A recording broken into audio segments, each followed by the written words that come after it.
Já está ao vivo.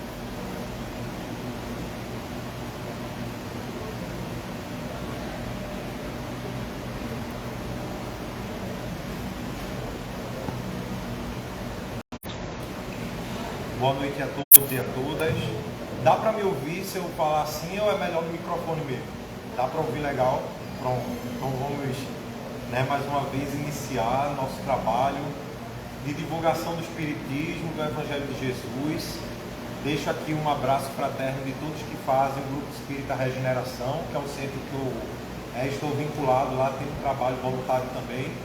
E gosto sempre de estar aqui com os irmãos e as irmãs do Centro Espírita Oriental Antônio de Pádua.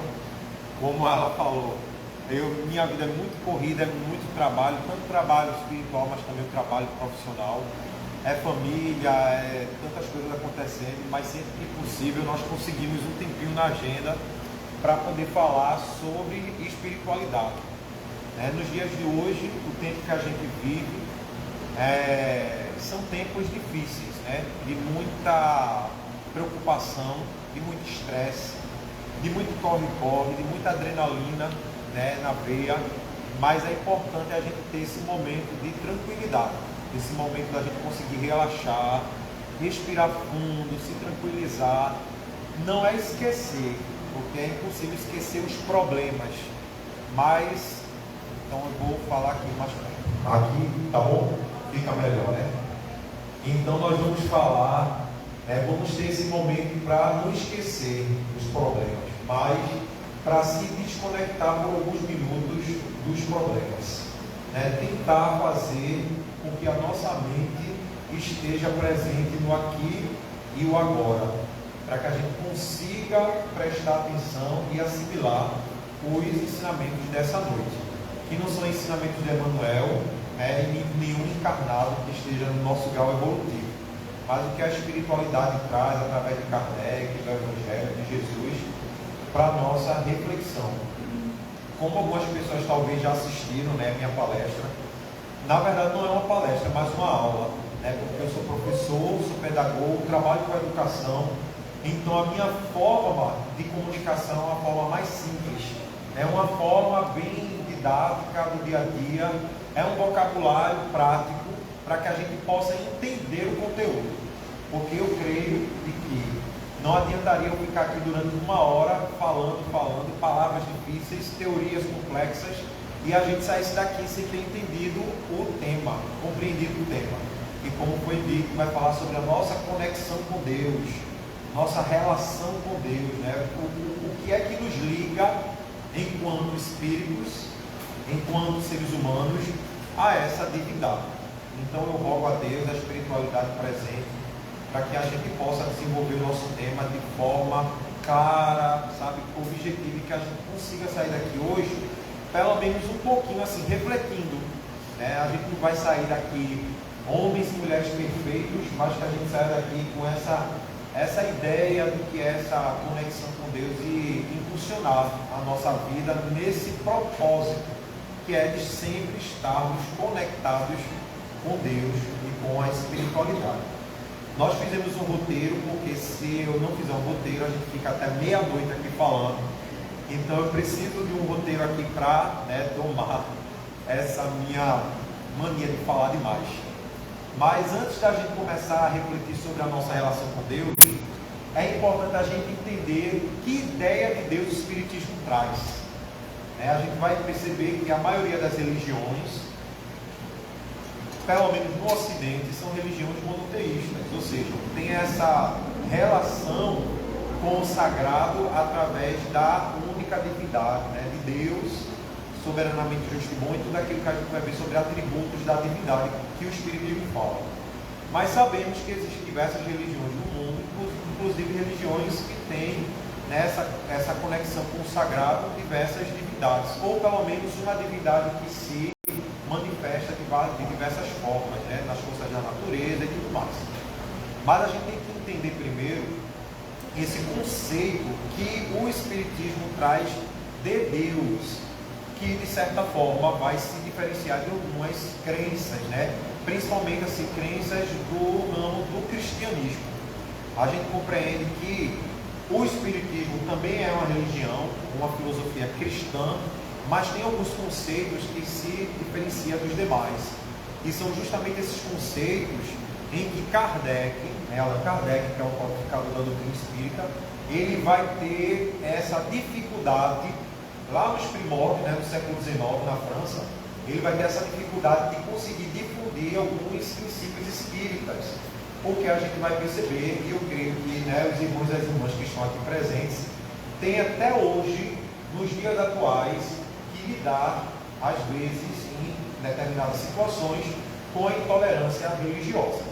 Eu, por exemplo, já sofri intolerância por dizer que era espírita. Um episódio prático, só para a gente entender desse processo, foi quando eu trabalhava numa empresa e foi feito um café da manhã ali para todo mundo. E aí eu levei aquele cuscuz recheado bem gostoso, que todo mundo gosta, todo pernambucano gosta de um cuscuz recheado bem gostoso. E aí na hora de servir a mesa, e todo mundo ali estava pegando, eu ouvi os comentários de algumas pessoas que faziam parte lá do grupo, do trabalho, dizendo, não pega não esse cuscuz não, porque esse cuscuz deve ser de macumba, que é Manuel. Então a gente sabe que existe a intolerância religiosa. Isso nos dias atuais. Imagina lá no século XIX. Kardec, que iniciou o processo de revelação da doutrina espírita, o quanto ele não deve ter enfrentado. Quem leu a biografia de Kardec ou assistiu o filme, vai ver que a igreja católica, assim, ela perseguiu muito o espiritismo no início. A gente vai entender que o conceito de Deus que a doutrina espírita traz, ele vai se destacar do que a gente traz como ideia de Deus de diversos pontos. A gente vai trazer aqui 3 pontos básicos de conceito de Deus que a doutrina espírita traz. O primeiro conceito: Deus não é uma pessoa. Se Deus não é uma pessoa, ele não tem uma forma física. Tanto que um dos seus atributos é que ele é imaterial, ou seja, ele não tem uma forma física, ele não é humano, não é um espírito humano, não é uma pessoa. Tanto que na primeira pergunta do Livro dos Espíritos, Kardec, ele vai iniciar essa obra, que é a obra base da doutrina espírita, com a pergunta de número 1: quem é Deus? Allan Kardec pergunta quem é, ou seja, ele não traz para Deus um conceito antropomórfico, ou seja, um conceito humano. Deus não é uma figura humana. E aí a resposta da espiritualidade já fala o que é Deus. Deus é a inteligência suprema, a causa primária de todas as coisas. O segundo conceito que vai trazer essa diferenciação do que o Espiritismo compreende ser Deus.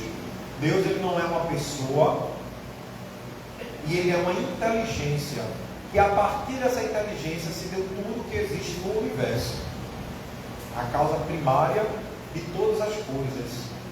E o terceiro conceito que vai diferenciar Deus das diversas religiões é que Deus, para o Espiritismo, não é apenas um ser de culto, de adoração.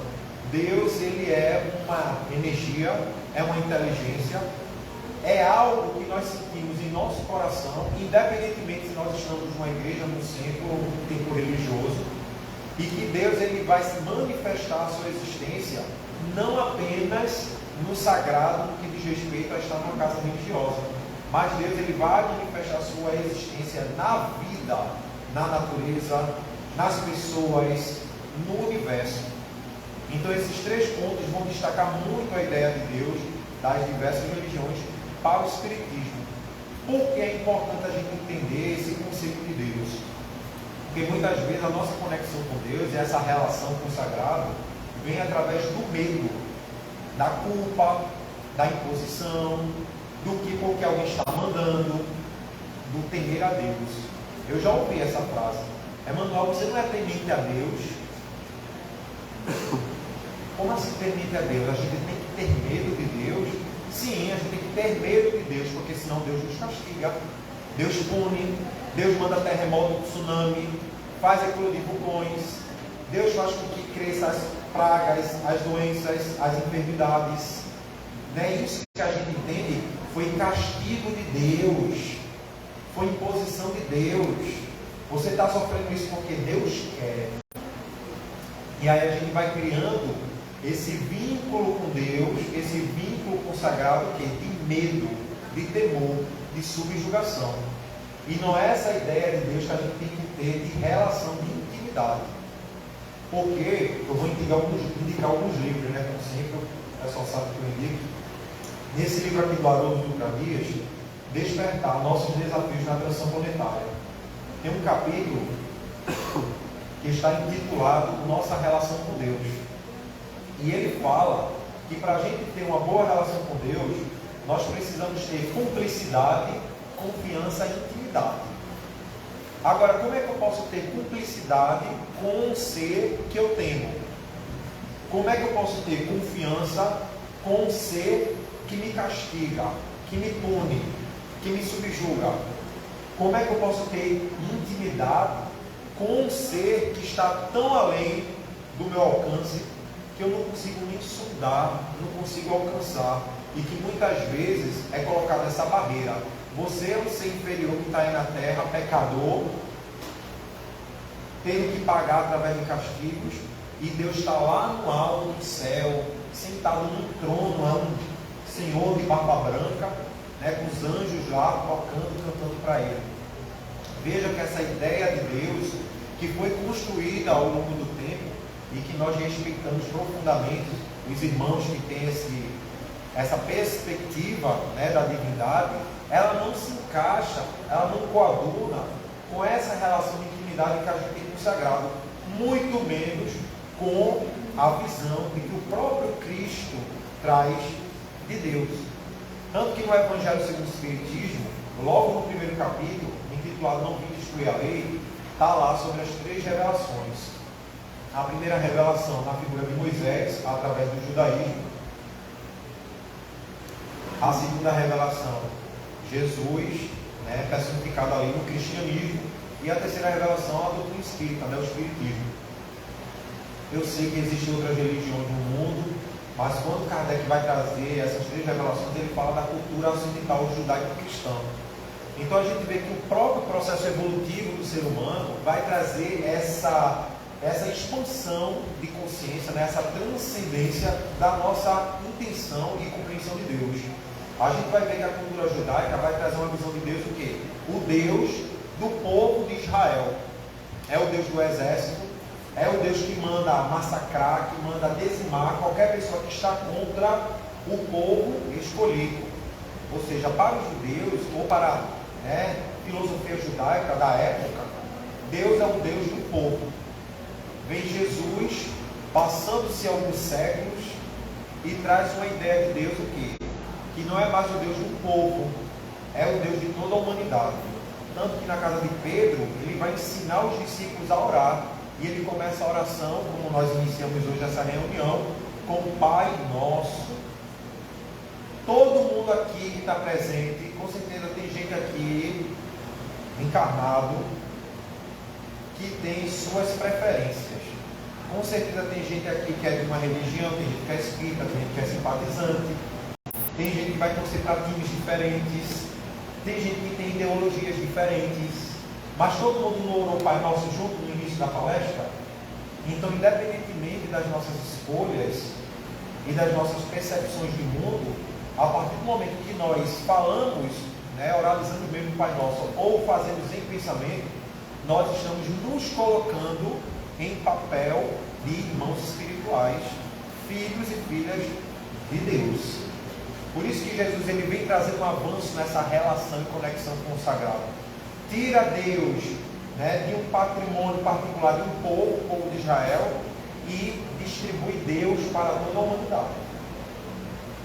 Vem a doutrina espírita, e Deus não é mais um Deus de um povo, nem é mais um Deus da humanidade, é um Deus do universo, porque passados seus tempos, o conceito, a ciência, a astronomia, descobre que existe um universo aí infinito, cheio de planetas, de sistema solar, e que Deus é um Deus de inteligência, de todo o universo.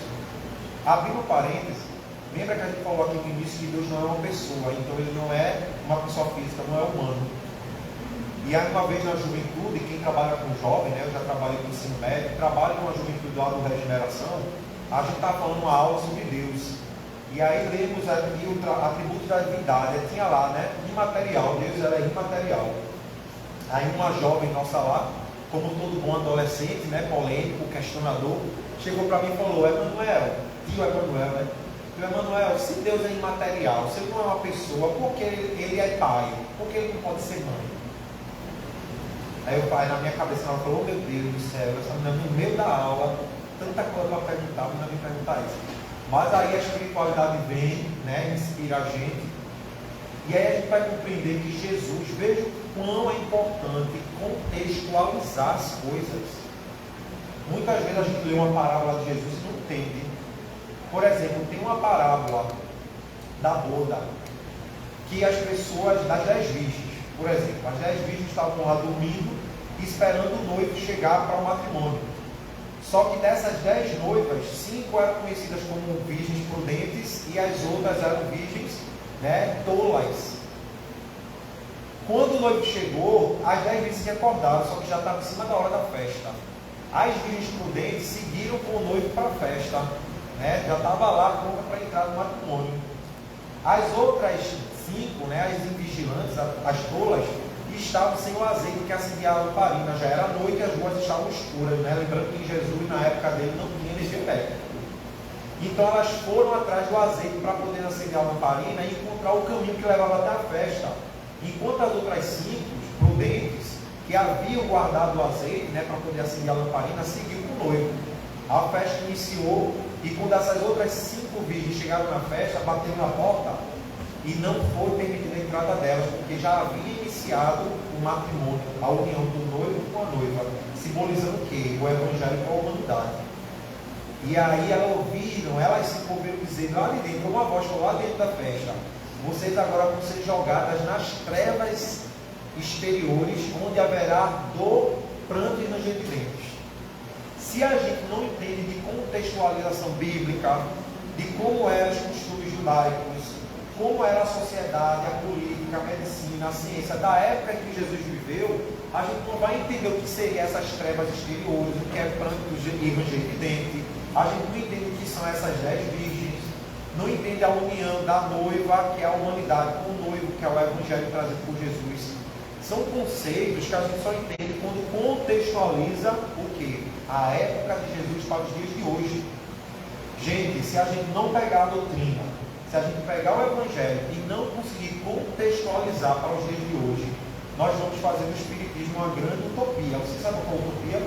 É aquilo que é muito bonito no livro, mas que parece uma fábula, não faz de conta, onde a gente não consegue ver nem sentir aquilo ali no nosso dia a dia. É o que a jovem falou para mim na escola. Emanuel, tu vive falando de Jesus, de espiritualidade, de reencarnação, mas me diz uma coisa, uma jovem de 14 anos, como é que eu posso pegar um ensinamento de Jesus de 2000 e poucos anos atrás e colocar em prática no meu dia? Porque para os jovens, se o ensinamento de Jesus da doutrina não tiver uma praticidade no dia a dia, para eles não vale nada. Vai ser só Emanuel aqui falando durante uma hora e eles não vão conseguir captar aquilo. E como é que eu posso usar aquilo no meu dia a dia para melhorar a minha vida? E a gente, enquanto ser humano, está tendo essa dificuldade. Porque nós, nos tempos atuais, estamos entrando em crise existencial, é depressão, é ansiedade, é impaciência, é surto para cá, é surto para lá. E eu estou falando de mim, minha gente. Eu estou falando de mim. Tem hora que eu surto, só arranco o cabelo porque eu não tenho. Aí depois eu falo, meu Deus, o que é que eu estou fazendo da minha vida?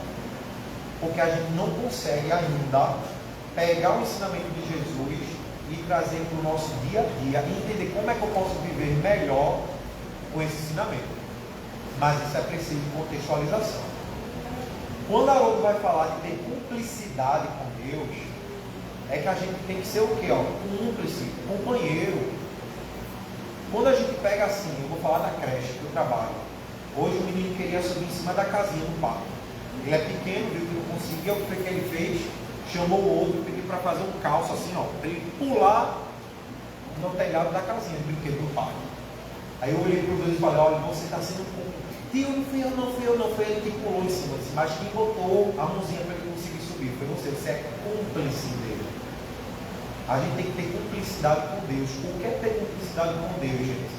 É fazer junto com Ele o seu trabalho ser exercido aqui no mundo material.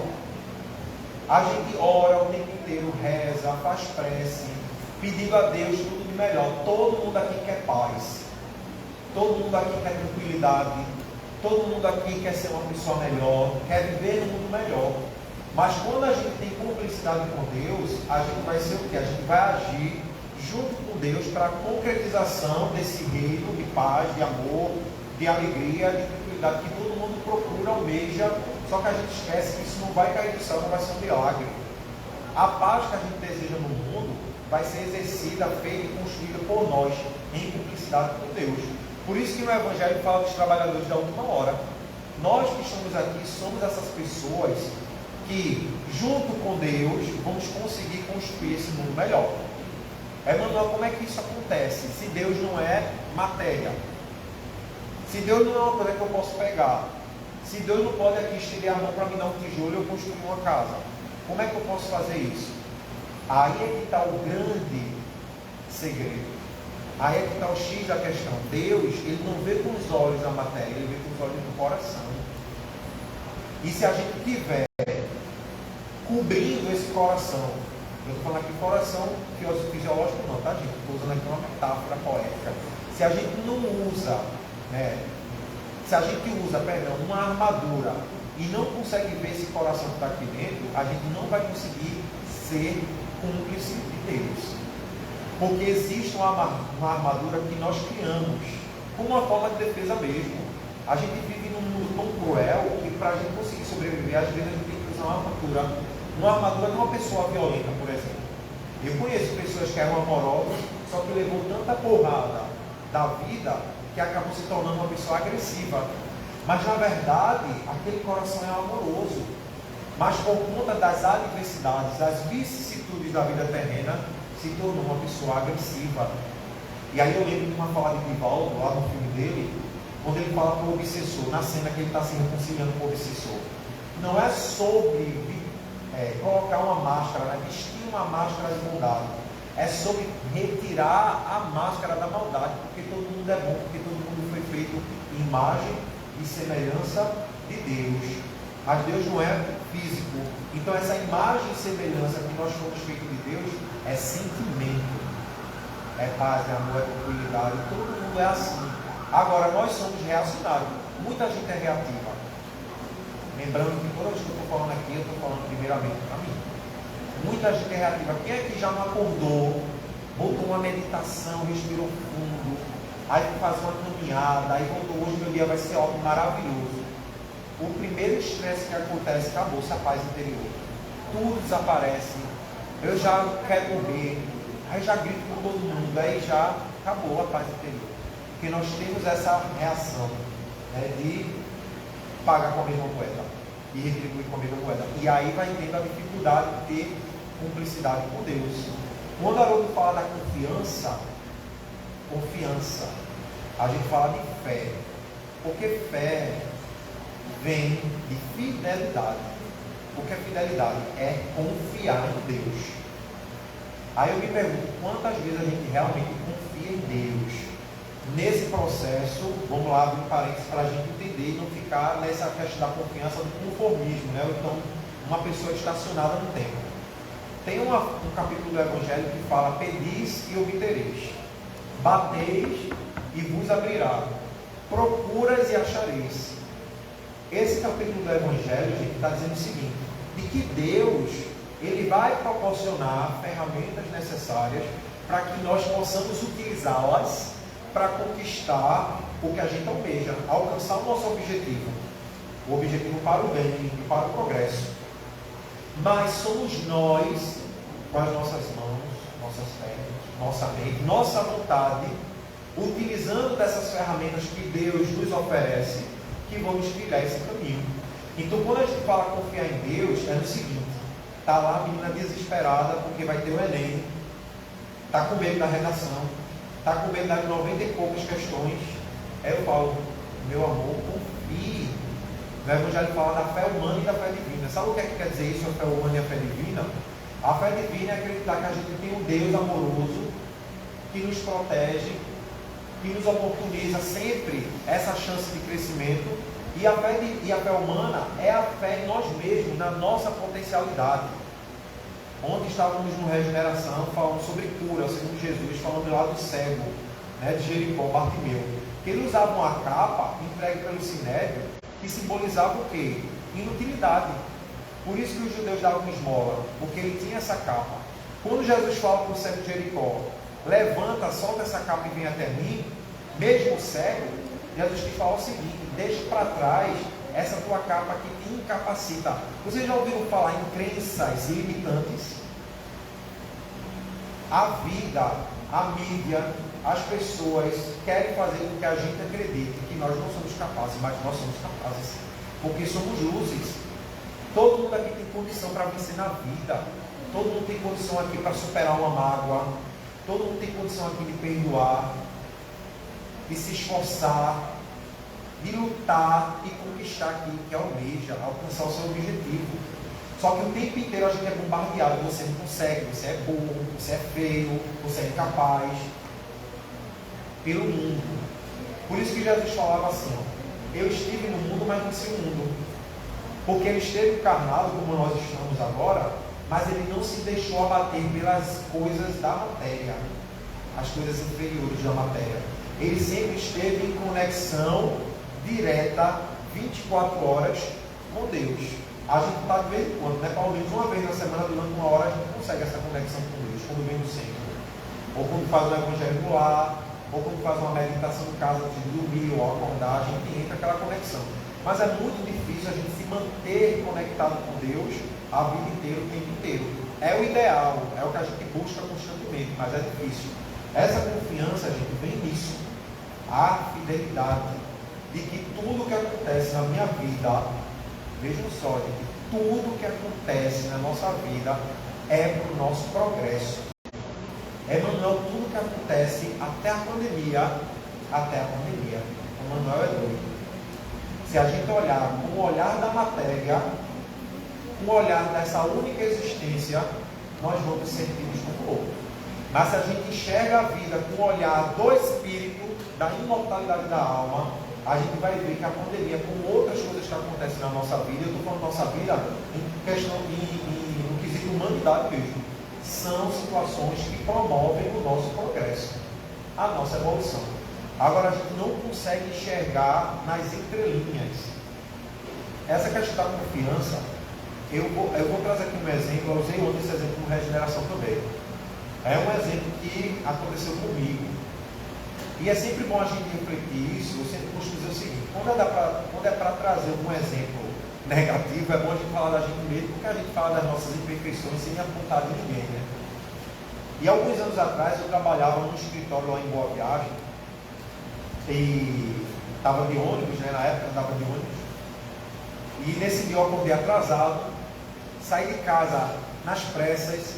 Eu moro na Avenida do Forte, e aí eu tenho que andar até a Caxangá, né? Para poder pegar o ônibus CDU Caxangá Boa Viagem, na época eu pegava. E aí no meio do caminho começou a chover, eu me molhei todo, não deu para parar porque eu ia me atrasar mais ainda. E aí cheguei na Caxangá ensopado, acho que até meu espírito estava molhado. Chegou aquele ônibus CDU Caxangá Boa Viagem, 6 horas da manhã, dia de semana. Você sabe que aquilo ali é um treinamento intensivo umbral. Porque ali você entra, eu acho que você sai, o seu corpo, só sai o corpo, pega o espírito lá daquele ônibus. Não pensava que aquilo é. Peguei o ônibus lotado, cheguei no trabalho, recebi bronca da chefa, porque estava atrasado. Sentei, já fui fazer lá minhas coisas. Quem trabalha em balancete financeiro, receita, despesa, nota fiscal, aquilo. Chegou na hora do almoço, eu já estava no limite da minha normalidade, que não é essa paz interior que vocês estão vendo aqui, não é uma coisa muito além. Lembrei que na pressa eu esqueci meu almoço em casa. Olhei para um lado, olhei para o outro. Lá em Boa Viagem tudo é acima da média, né? Valores. Eu falei, não, vou comer essa bolacha aqui, com uma bolachinha lá, comer um café com a bolacha, voltei para trabalhar, para largar na hora. Acumulei trabalho, quem mandou, né? Chegar atrasado. Larguei na hora, peguei aquele engarrafamento lá da Conselheira Guiar, pela Gamenon, cheguei em casa estressadíssimo. Entrei, bati a porta, minha mãe falou comigo, não respondi, porque a gente tem esse costume, eu cheguei estressado da rua, chega em casa com as pessoas que estão esperando a nossa chegada ansiosamente, a gente ainda trata mal o pessoal de casa, né? Na época eu tinha uma cachorrinha de Collie, que já desencarnou, Aí eu, sabe aqui, ela vai pra cima de mim, como todo cachorro faz, quando eu sou dono, né? Já Deus chega pra lá na coitadinha da Nicole. Tomei um banho e fui pro quarto. Comecei a respirar, aquela, sabe, estresse, o dia foi horrível, com fome. E aí eu peguei o celular, entrei num grupo de amigos, aí comecei a conversar, e um amigo perguntou, como foi o dia de vocês? Aí o meu dia foi péssimo, isso no grupo, porque assim não basta a gente se contaminar com as coisas do mundo, a gente tem que jogar o estresse da gente para os outros, né? Tem que contaminar todo mundo junto. Aí meu dia foi horrível, eu me molhei, cheguei, esqueci o almoço, passei fome, não sei o que isso.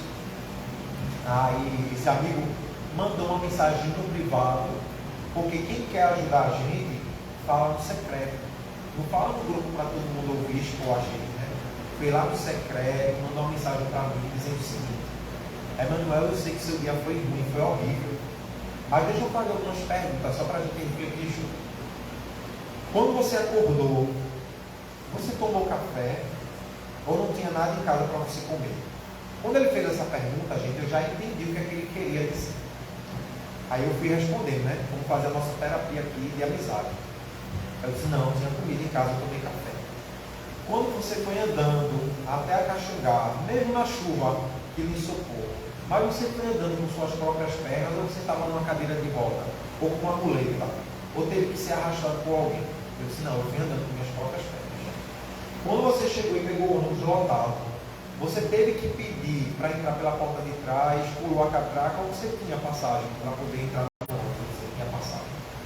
Quando você saiu de casa, você saiu para procurar emprego, como milhares de brasileiros estão por aí procurando emprego, ou você tinha um emprego certo, direitinho, onde ia bater o ponto? Tinha um emprego certo. Você passou fome ou tinha bolachinha com café? Provavelmente para comer, você tinha bolachinha com café. Quando você voltou para casa, meio cansado, estressado, com fome e pegando engarrafamento, você voltou para casa onde ia ter comida na geladeira, chuveiro com água quente, uma cama confortável para você dormir e pessoas que te amam te esperando, ou você estava indo para embaixo de uma marquise e dormindo numa caixa de papelão? Aí na hora que ele falou isso, caiu minha ficha do seguinte: que a gente vive uma vida tão acelerada e tão preocupada apenas com as coisas da matéria, que a gente não consegue ver as entrelinhas e não consegue ver que mesmo um turbilhão de coisas assim estressantes que aconteceram, também aconteceram coisas gratificantes que a gente não consegue perceber. Só quando a gente tem esse olhar de confiança na providência divina, de que tudo que acontece na nossa vida acontece com um propósito para o nosso bem e para o nosso crescimento. E o último ponto é a intimidade com Deus. Ter intimidade com Deus. A gente não consegue ter intimidade com Deus se a gente vive apenas a vida material. Por que eu estou dizendo apenas? Porque eu também não acho, e Joana de Ângeles fala isso no livro Homem Integral, que não é muito bom a gente também só pensar na vida espiritual no sentido assim: eu agora só vou viver de espiritualidade, né? Vou abandonar tudo e vou viver para o centro, só vou fazer coisa espiritual, então vou morar lá nas montanhas, viver meditando como um monge. Porque nós somos espíritos, mas a gente não está encarnado no corpo físico. Tem uma passagem do Evangelho que é dar a César o que é de César e dar a Deus o que é de Deus. Ou seja, tenha a tua conexão com Deus, com o sagrado, mas não esquece que estás encarnado, então também tu tem deveres com o mundo material e com a sociedade a qual você está inserido. Então, quando a gente fala de viver apenas no mundo material, é que a maioria de nós vivemos uma vida unicamente pensando na vida material. A gente nasce, vai para a escola, nossos pais e nossas mães dão a melhor educação que podem, na medida do possível, cada um aqui tem suas possibilidades, para dar uma melhor educação, para a gente estudar da melhor forma possível, entrar numa universidade, conseguir, né, uma profissão, começar a trabalhar, e a gente namora, casa, tem filho, constrói família e passa o resto da vida da gente trabalhando o mês todinho para pagar a fatura do cartão de coisas materiais que a gente compra. E aí a gente vive um vício, que é o quê? A gente vive trabalhando para pagar coisas. Então é como se a gente estivesse trocando tempo de vida por coisas perecíveis que se perdem com o passar do tempo. E aí a gente esquece daquela recomendação de Jesus, quando ele fala assim: não acumuleis tesouros da terra, onde as traças corroem, os ladrões roubam e o tempo faz com que se dissolva. Acumulei tesouros da alma, porque esses as traças não corroem e os ladrões roubam. E aí Jesus ainda dá, né, um ponto final, lembrando que onde estiver seu tesouro, ali estará seu coração. Então, quando a gente fala de ter intimidade com Deus, é que a gente consiga, no meio dessa loucura que é a nossa vida, desse corre-corre, nessa busca, né, pela sobrevivência do mundo material, a gente consiga também ter esse tempo de espiritualidade, de sentir a presença de Deus. Lembrando mais uma vez que Deus não se manifesta com coisas materiais. Deus se manifesta com coisas espirituais. Então a gente vai ver esse de Deus com o coração. Quando a gente continua, eu até coloquei aqui, Deus se manifesta nas leis da natureza. Quando a gente continua, isso tudo que a gente trouxe sobre esses três pontos, cumplicidade, confiança e intimidade, está nesse livro de Haroldo, Despertar, tem um capítulo que fala a nossa relação com Deus. E aí quando a gente continua, acho interessante a gente perceber que tem uma fala, e aqui eu vou indicar outro livro, que é o livro do Dr. Andrei Moreira. Ele é muito bom, ele fala de constelação familiar e fala muito sobre essa relação de família. E aí tem esse livro dele que é Reconciliação consigo mesmo, com a família e com Deus. E aí ele entra na premissa do seguinte, ele vem trazer o quê? Que Jesus, ele traz aquele trecho que Jesus ali é interrogado sobre quais seriam os maiores, o maior dos mandamentos. E aí Jesus fala, resume todos os mandamentos em dois. O primeiro, amar a Deus sobre todas as coisas, e o próximo, como a ti mesmo. Quando a gente vai ver essa passagem do Evangelho, detalhadamente, ela está dizendo o seguinte: Jesus fala para a gente, ele resume as leis e os profetas em, primeiro, amar a Deus sobre todas as coisas, de todo o teu coração, de toda a tua alma e de todo o teu entendimento. Esse é o primeiro mandamento. E o segundo, que é igual ao primeiro: amará o teu próximo como a ti mesmo. Então tem algumas coisas que a gente tem que entender nessa conexão com Deus. Primeiro, Jesus vem dizer que todas aquelas leis que a gente encontra, não matarás, não roubarás, não adulterarás, honrai pai e mãe, tudo aquilo que está lá no decálogo de Moisés, e todas as leis que a gente compreende de amor, de fraternidade, tudo isso, Jesus ele vai dizer que a gente tem que amar a Deus sobre todas as coisas. Aí ele traz três pontos: de todo o teu coração, toda a tua alma e todo o teu entendimento. Todo o teu coração é o quê? É amor, coração, misericórdia, amor, compaixão, misericórdia, por mim mesmo e pelo meu próximo, pelo aquele que está comigo. Isso é uma forma também de compreender Deus e de se conectar com Ele. De toda a alma, ou seja, de tudo aquilo que transcende a matéria. Não é então aquele amor que a gente tem, o amor físico, o amor matéria. Tanto que uma jovem lá do Regeneração pergunta para mim: não, como é que a gente pode amar a Deus se Deus não é uma pessoa? Porque assim, eu amo minha mãe, então eu comprei para ela uma airfryer e dei para ela de presente. Eu amo minha amiga, por isso que eu dou um abraço nela. Eu amo meu aluno, por isso que eu chego e dou uma fruta para ele. Porque a gente compreende o amor na dimensão da matéria como que a troca de matéria, de bens materiais. Então eu amo alguém e eu ofereço algo a esse alguém. Aí na cabeça dela não entendeu como é que eu vou amar a Deus sobre todas as coisas, se Deus é imaterial, como é que eu vou oferecer para Ele algo? Como é que eu vou abraçá-lo? Como é que eu vou beijá-lo? Se Ele é imaterial. E aí quando fala de amar a Deus de toda a sua alma, fala de transcender essa questão do amor apenas da troca dos bens materiais.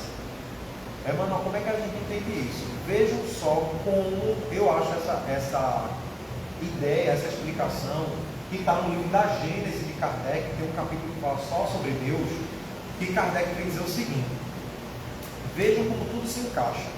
Vamos acompanhar, tentar acompanhar esse raciocínio. No livro dos Espíritos, Kardec pergunta que é Deus, inteligência suprema, causa primária de todas as coisas. Aí ele pergunta, logo em seguida, se podemos chamar Deus de infinito. Eles falam que os espíritos superiores, e dizer que Deus é infinito, é pobreza de linguagem nossa, que não temos condição de conceber o que é Deus. Ou seja, dizer que Deus é infinito é uma pobreza de linguagem, a gente não tem essa dimensão do que é Deus. E aí Kardec pergunta qual é a prova da existência de Deus. Vejam só, qual é a prova? Como é que você pode comprovar a existência de Deus? Se fosse uma resposta materialista, ia querer o quê? Algo palpável. Só que aí os espíritos falam para Kardec que num axioma, ou seja, num fato em que vossa razão responde, não existe causa inteligente sem efeito inteligente. Olhe em sua volta e perceba, tudo aquilo que não é obra do homem, não é obra do acaso. E aí vem Jesus dizendo que a gente tem que amar a Deus sobre todas as coisas, como o primeiro mandamento, de todo o coração, alma e entendimento. Porque a forma como o espírita entende Deus é um jeito, mas a forma como o protestante evangélico entende Deus é outro jeito. A forma como o católico entende Deus é outro jeito. Aí eu pergunto para os senhores e senhoras que estão aqui presentes, o jeito como o espiritismo compreende Deus é certo e dos outros é errado? Cada um entende Deus da sua forma. Por isso que Jesus fala para a gente amar a Deus de todo o nosso entendimento, do jeito que a nossa psique compreende Deus. Se eu entendo Deus uma inteligência suprema do universo, massa. Mas se eu entendo Deus um velhinho de barba branca que está lá no trono, massa também, porque é aquela forma como eu entendo Deus e eu crio esse vínculo de afeto com Deus. Mas aí ele coloca o segundo mandamento igual ao primeiro, porque ele vai dizer que também amar o próximo, como amar a mim mesmo, também é igual a amar a Deus. Sabe por quê? Porque quando os Espíritos dizem a Kardec, olhe em sua volta, tudo aquilo que não é obra do homem, também não é obra do acaso, é manifestação e comprovação da existência divina. Os Espíritos querem dizer a Kardec o seguinte, que cada um que está aqui presente é prova da existência de Deus. Então, se eu amo o meu próximo, eu estou amando a Deus. Se eu preservo a natureza, eu estou amando a Deus. Se eu cuido das florestas, eu estou amando a Deus. Se eu protejo os animais, eu estou amando a Deus. Por isso que Jesus vai falar que amar o próximo, como a si mesmo, é igual a amar a Deus.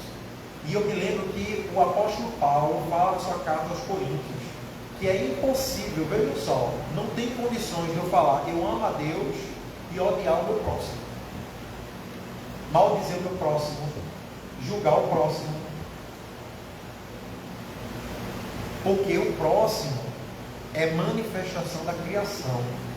E é impossível amar o Criador e odiar, destruir e perseguir a criatura.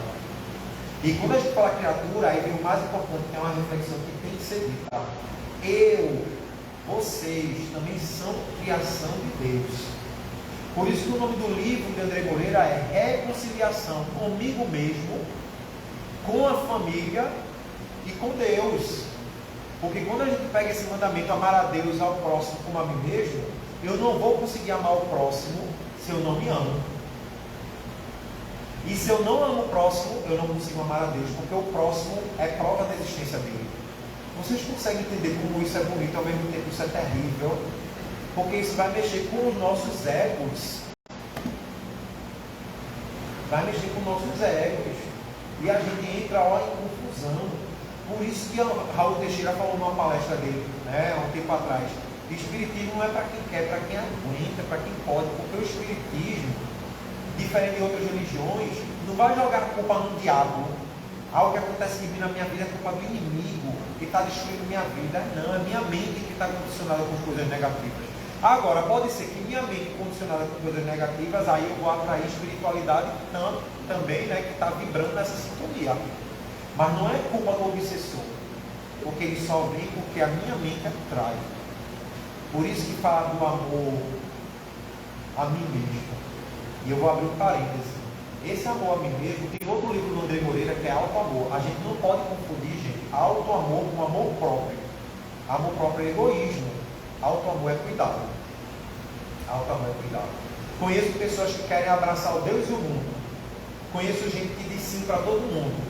Conheço gente que se sacrifica pela família, se sacrifica pelo emprego, se sacrifica pela igreja, pelo centro.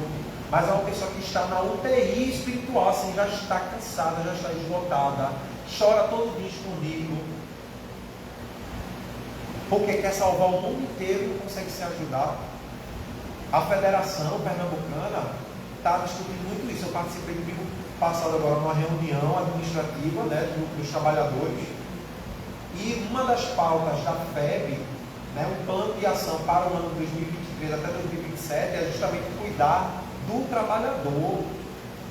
Porque às vezes essa casa está funcionando, gente, quem frequenta, quem está aqui no tratamento, quem vem assistir a palestra, essa casa funciona porque pessoas sacrificam sim coisas da sua vida para estarem aqui dia e noite. E eu falo isso porque eu sou trabalhador espírita. E muitas vezes eu deixei de estar comigo. Olha, eu já deixei de ir para o aniversário do meu irmão para poder abrir o centro para ter um evento para a juventude. E graças a Deus, meu irmão é uma pessoa que compreende, que aceita tudo. Depois eu fui no jantar só eu e a gente conversou e ficou tudo bem. Mas a gente tem que entender que algumas coisas na vida da gente têm limites. Nós não somos sempre super-homens e super-mulheres. Vai ter dia que a gente vai estar bem, vai acordar radiante, vai sair, vai arrasar o dia inteiro, vai ser maravilhoso. Mas vai ter dia que a gente vai estar deitado, chorando, e não vai conseguir levantar da cama, e não consegue mesmo, está tudo bem isso acontecer. Porque a gente nem sempre vai ser o melhor pai, a melhor mãe, o melhor profissional, sabe, o melhor palestrante, o melhor filho, não vai. Porque a gente está no processo de evolução. Por isso que Kardec falava que reconhece o verdadeiro espírita, não pela sua perfeição, porque ninguém é perfeito ainda, mas pelos esforços que se emprega em se melhorar. Só o fato da gente estar aqui hoje, à noite, ouvindo falar de espiritismo, do evangelho, já é um passo que a gente deu à frente de outras pessoas que estão por aí, no seu processo, no seu momento. Mas a gente está aqui querendo aprender e querendo evoluir, querendo se melhorar.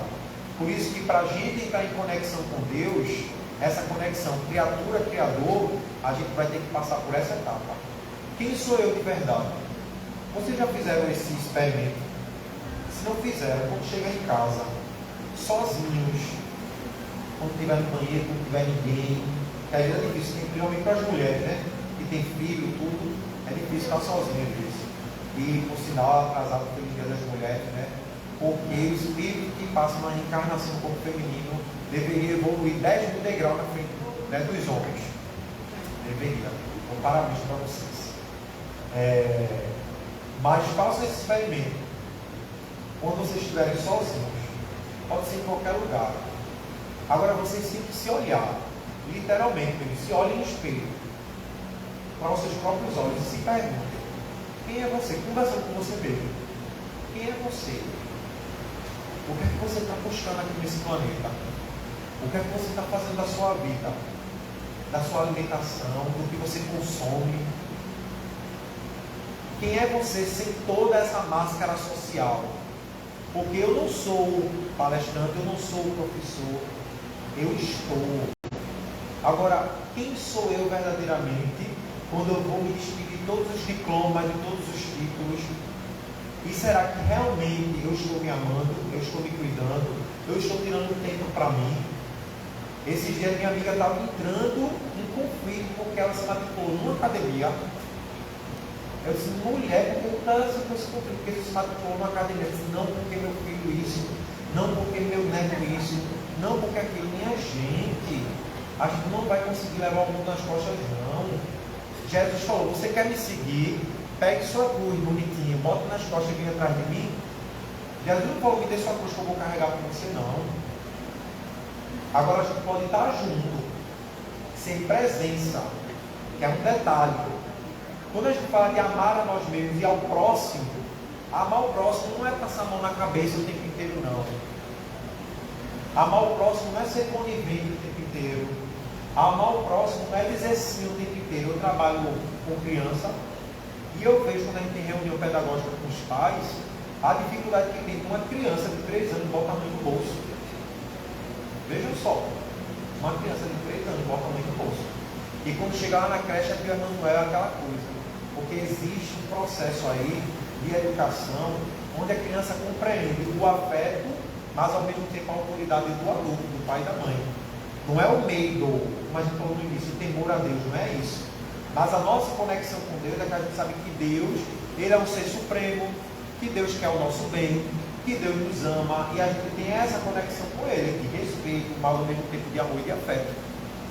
Então a nossa construção com o próximo, de amar o próximo também, começa com esse auto-amor, esse autocuidado, cuidar de mim mesmo, para eu poder cuidar do outro. E cuidar do outro não é sempre dizer sim, isso, não. Cuidar do outro é também estar caminhando junto com ele. Eu costumo dizer o seguinte, gente: Minha mãe está diabética, foi descoberto recentemente. A bichinha ficou super permeada, porque meu pai, que já é desencarnado, teve diabetes, ele teve várias complicações por conta da diabetes. Ela vivenciou isso com ele e agora ela também está com medo de passar pelas mesmas coisas que ele passou, né? É um medo natural que a gente tem, né, de sofrer. Eu não posso curar a diabetes da minha mãe, não posso. Mas eu posso ser presença na vida dela. Eu posso ir com ela no hospital junto, segurar na mão dela. Quando ela estiver passando mal, eu estar ali perto dela, ajudar a dar a insulina dela. Eu tenho um amigo que está desempregado. Eu não tenho uma empresa para empregá-lo, assinar a carteira dele. Mas eu pude pegar o currículo dele, mandar para todos os contatos que eu tinha, citar com ele, abrir os sites, fazer cadastro nos sites. E estar ali sendo presença na vida das pessoas, sabe? A gente não vai poder levar a cruz do outro, isso é uma cruz simbólica, né? A gente não vai poder vivenciar a aprovação e a expiação do outro, porque eu já tenho a minha aprovação e a minha expiação, mas eu posso ser presença na vida do outro, estar junto.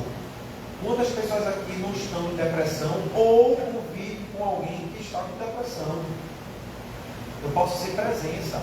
E às vezes não é falar muito não, é só ser presença mesmo.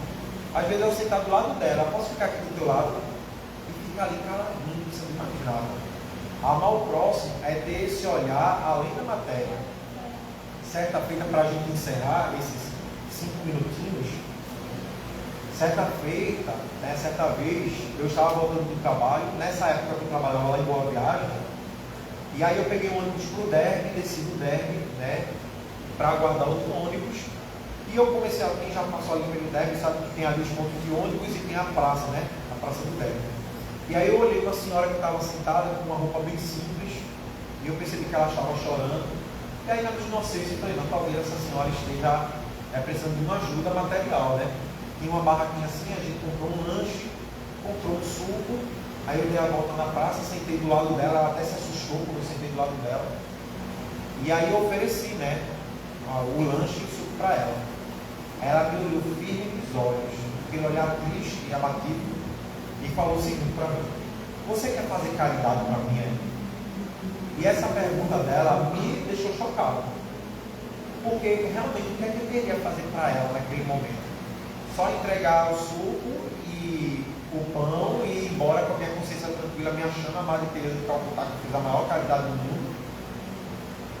Ou realmente eu queria fazer algo além por ela? Fiquei calado, eu não dei resposta, e ela conseguiu dizer o seguinte: se você quer fazer caridade, se você quer me ajudar, me escute só 5 minutos. Minha gente, aquela mulher começou a falar da vida dela inteira, desde o dia que ela nasceu até aquele momento. Eu acho que a gente passou mais de 1 hora ali, ela falando e eu ouvindo. Existe muito curso de oratória, né? Mas é difícil a gente encontrar um curso de escutatória. Só ouvindo. Enquanto ela falava, eu ia de pressa, porque a vida dela era uma vida muito sofrida. E com certeza deve ter alguém aqui presente que tem uma vida muito sofrida, que já passou por muitas provações, ou conhece e convive com gente que já sofreu muito. Ela foi falando, e conforme ela ia falando, você sentia quem é espírita, quem entende de espiritualidade, de energia, de sintonia, você percebe. Tem um livro que se intitula O Corpo Fala. Se você já ouviu falar esse livro, é muito bom, O Corpo Fala. Ela ia desabafando e os ombros dela foi soltando, o semblante dela foi mudando, ela parou de chorar e ela foi falando. Quando ela terminou de falar, ela respirou fundo e me agradeceu. E depois ela ainda falou: você ainda quer o lanche? Foi quando eu me dei conta que eu ainda estava assim, ó, com um copo de suco na mão e com o lanche. Aí ela pegou o lanche, agradeceu, nem me deu abraço nem nada, nem disse o nome, nem perguntou meu nome, levantou e foi embora. Eu voltei para o ponto de ônibus e fiquei pensando: poxa, às vezes a gente quer mudar o mundo, fazendo grandes feitos, descobrindo a cura de uma doença, né? Fazendo obra de caridade, vamos pegar 300 cestas básicas e levar para o sertão. E às vezes a gente pode ser transformação na vida de alguém só sentando numa praça e escutando as dores daquela pessoa. Só ouvir, só escutar. Ou seja, é ser presença na vida da pessoa. Quando a gente fala de conexão com Deus, nossa conexão com Deus, ela vai se dar dessa forma. Quando a gente se cuida, quando a gente se ama, quando a gente respeita nossos limites, e quando a gente faz o outro perceber que no meio nós temos esses limites. E quando a gente estende a mão para o outro, de alguma forma, ou com uma escuta, ou com um aperto de mão, ou com um obrigado, um bom dia. Nossa, como você está bonito hoje. Nossa, como você... Gente, vamos parar com essa coisa terrível de tecer comentários que não são necessários. Às vezes a pessoa está com depressão, por exemplo, quando alguém que está com depressão, está acima do peso, aí ela encontra alguém na rua e fala, menina, tá gorda. É um comentário desnecessário. A gente não sabe a dor e o sofrimento que aquela pessoa está levando, não. Vamos usar das nossas palavras para levar alegria para as pessoas, para motivar as pessoas, para incentivar as pessoas. Lembrando que a gente só consegue ter essa conexão com Deus se a gente estiver conectado com o próximo.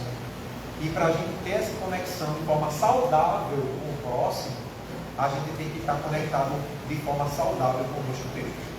Então, que a nossa reflexão da noite de hoje sirva para a gente sair daqui hoje pensando, poxa, o que é que eu estou fazendo para mim mesmo, para ser uma pessoa melhor para mim mesmo, para ser uma pessoa melhor para o meu próximo e, consequentemente, ser uma pessoa melhor na construção de um mundo melhor, em cumplicidade, em conexão com Deus. Essa era a nossa mensagem. Eu agradeço mais uma vez o convite e que Deus nos abençoe nessa caminhada, que não é fácil, mas que Deus nos abençoe e sempre nos fortaleça, dando fé, esperança, confiança para a gente seguir essa caminhada, né? E evolução no mundo de regeneração. Muita paz.